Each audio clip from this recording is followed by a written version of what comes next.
Olá, tudo bem? Estamos falando sobre startups. Estamos falando sobre o mercado brasileiro de startups, o quanto ele está em ebulição. Muitas empresas e investidores interessados nessas startups, né? Estão sendo muito bem avaliadas, valorizadas. O Alter não era uma empresa de capital aberto antes de se juntar ao Melius.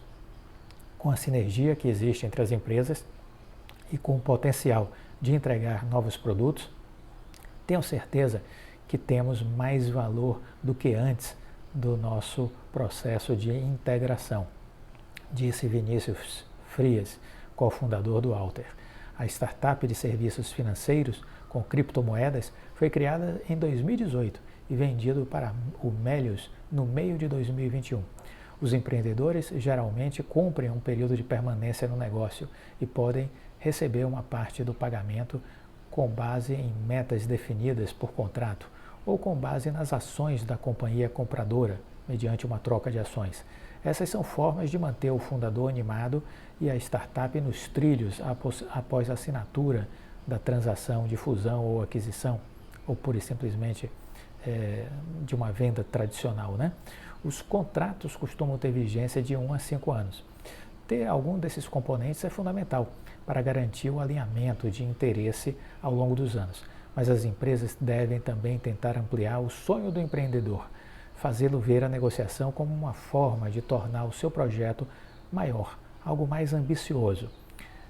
O empreendedor ele tem que passar por uma reflexão emocional e estratégica para tomar a decisão de ficar ou não. E cada um sabe onde seu calo aperta. Pessoalmente, eu não queria colocar dinheiro no bolso e sair do negócio, mas esse tipo de transação existe sim no mercado, diz o CEO da RD Station. Tanto o lado financeiro quanto a parte cultural acabam pesando. O empreendedor é a parte fraca da negociação e passa meses preenchendo planilhas, respondendo perguntas, mas ele também deve questionar sobre a cultura, seu espaço na empresa e os passos após a aquisição. No meu caso, esses passos foram trilhados e a equipe estava funcionando, disse a Stephanie da Dindin. Pouco mais de um ano depois da venda, Stephanie saiu da fintech após receber um convite para apresentar um programa. Cristofolini afirma que ainda são raros os casos em que os empreendedores continuam na empresa depois que as condições de permanência são cumpridas. Pode ser também porque o movimento atual é bem recente, tem no máximo 5 anos e se acelerou de 2 anos para cá. Não podemos medir bem seus resultados ainda. Como fazer um bom processo de fusão e aquisição? Isso não é uma tarefa simples, isso a gente precisa entender. São meses para identificar alvos de aquisição, marcar conversas, checar dados financeiros, fazer análises jurídicas, definir os números e as condições da oferta. O rigor aplicado a uma startup nessa diligência é o mesmo de uma empresa tradicional, não tem diferença alguma. Com risco adicional, porque a avaliação de mercado no caso da startup pode ser baseada mais nos seus números futuros.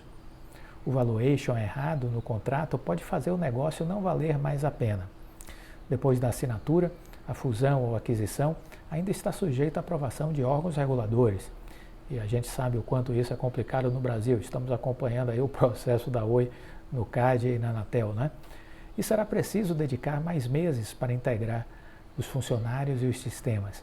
Magazine Luiza, TOTVS, Melius afirmam seguir 2 grandes caminhos nessa fase, ou dissolver a startup dentro da companhia, ou deixá-la funcionando como uma unidade autônoma.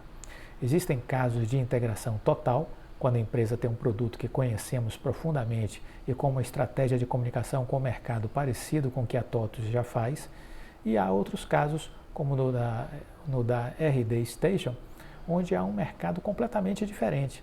Quanto mais diferente for do nosso arroz com feijão, mais a integração deve ser menor ou então mais lenta. Para alguns especialistas do setor, os 2 caminhos são válidos e devem ser considerados, desde que a grande empresa não acabe com o jeito de trabalhar da startup ou não compre negócios muito incipientes. É possível ver diversas startups reclamando de que as empresas perdiam os fundadores e o como fazer logo depois da aquisição. Ou seja, desperdiçava-se os diferenciais desse universo.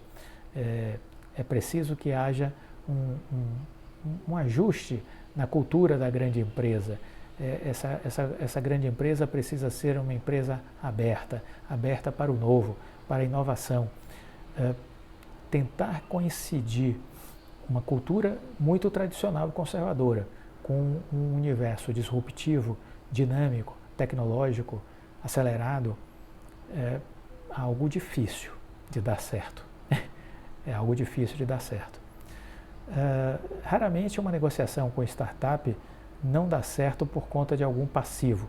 Geralmente é porque a estrutura da empresa não permitiu o alinhamento com o fundador ou com o objetivo pretendido, ou simplesmente porque a hipótese gerada durante as conversas não se provou na hora de fazer os clientes comprarem. Faz parte. É preciso também que haja, vamos dizer assim, processos mais certeiros do ponto de vista da sinergia entre as duas empresas, né? Mostrando um projeto que a grande empresa levaria 2, 3 anos para desenvolver por conta própria e ao fazer uma fusão e aquisição, ela vai fazer uma antecipação de tempo, vamos dizer assim, né? Fusões e aquisições têm uma taxa alta de falha quando falta planejamento. Existem grandes empresas que compram negócios apenas para que a concorrência não os tenha. Acredite. Ou para incorporar os resultados da startup no balanço e mostrar para os acionistas que houve crescimento.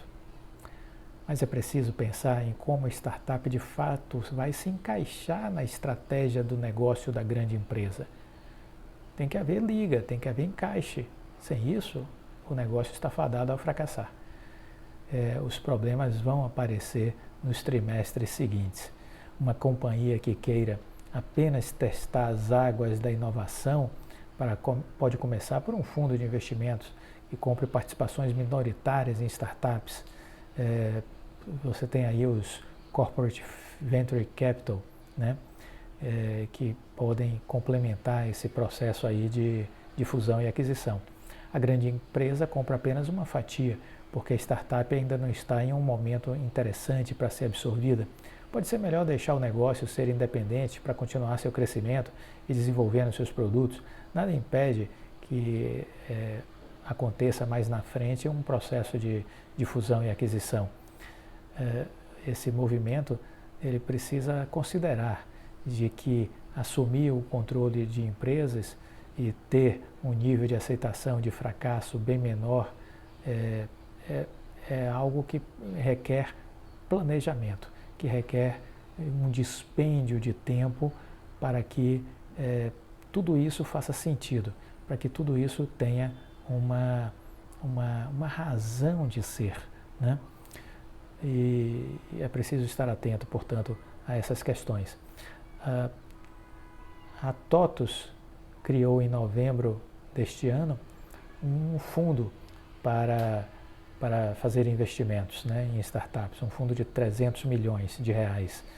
E recentemente a Localweb também fez um fundo de investimentos de 100 milhões de reais para investimentos em startups.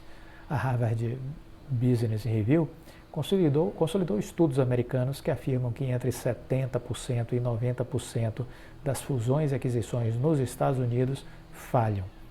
Entre 70% e 90%. Essa pesquisa foi feita há 10 anos, é verdade. Precisa ter uma nova rodada mais atualizada para ver o que mudou nesses 10 anos, né? Para alguns dos especialistas ouvidos, o cenário dessas fusões e aquisições mudou muito na última década e talvez essa pesquisa já defasada da Harvard não sirva como um balizador do que está efetivamente acontecendo no momento presente.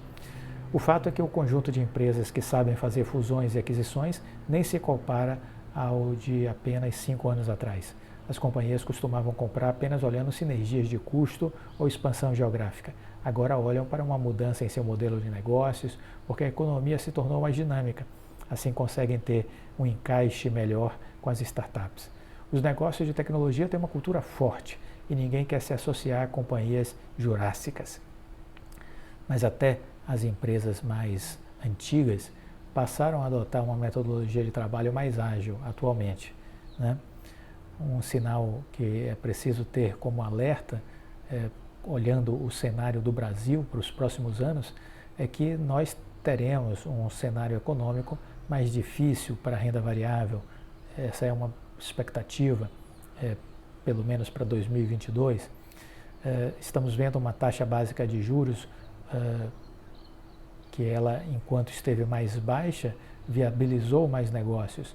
Com essas elevações que aconteceu, isso já cria algumas restrições. A tendência dos juros já se reverteu e isso abre uma incerteza para o ritmo de fusões e aquisições. A atividade pode diminuir especificamente em 2022. O custo de capital está se elevando e as eleições no Brasil sempre trazem instabilidades. Mesmo assim, é possível acreditar que essa tendência de fusões e aquisições ela é mais duradoura do que o ciclo de juros ou do que as instabilidades eleitorais. São negociações que costumam ser de longo prazo e elas não flutuam tão facilmente. Os aportes de venture capital, de private equity, continuam, assim como o dinheiro no caixa das empresas. Vai demorar alguns anos para todo esse dinheiro ser aplicado. O Brasil tem uma curva de digitalização mais acelerada do que no resto do mundo, evoluindo em 2 anos o que teria sido feito em 10. As empresas veem um mercado enorme e sabem que precisam inovar. A agressividade nas negociações vai continuar. Outro propulsor será a continuação das negociações entre startups maduras e startups incipientes, como é o caso da Melius e a Alter, ou a Pega Aqui e a Intelipost. As startups consolidadas, endinheiradas, estão competindo com grandes empresas pela compra de startups menores. Quanto mais robusta é uma startup, maior é sua chance de fazer uma operação de aquisição ou fusão. Novos unicórnios, por exemplo, sofrem uma forte pressão para crescimento rápido e comprar outras startups é uma forma quase que instantânea de fazer isso. O eBanks, a Loft e a Olist são alguns unicórnios que realizaram recentemente fusões e aquisições. O importante deste movimento é que mais portas de saída geram mais portas de entrada. As startups que se vendem ou fazem ofertas públicas retroalimentam o ecossistema de startups. Isso mantém em efervescência esse nicho de inovação, de inventividade, de tecnologia. Os fundadores que porventura se desligam de suas empresas, eles vão acabar criando outros negócios, novos negócios, ou vão investir em startups menores. E já há outros empreendedores que vão ver essas histórias e decidir montar startups também. Então, tudo isso é aquele ciclo virtuoso, né? Que o desenvolvimento chama desenvolvimento, o investimento chama investimento, as inovações, os movimentos disruptivos, as histórias de sucesso vão contaminando positivamente esse ambiente e isso faz com que as coisas apenas evoluam cada vez mais. Gostou do vídeo? Deixe o seu like, compartilhe com os amigos. Fique com Deus e até a próxima. Tchau!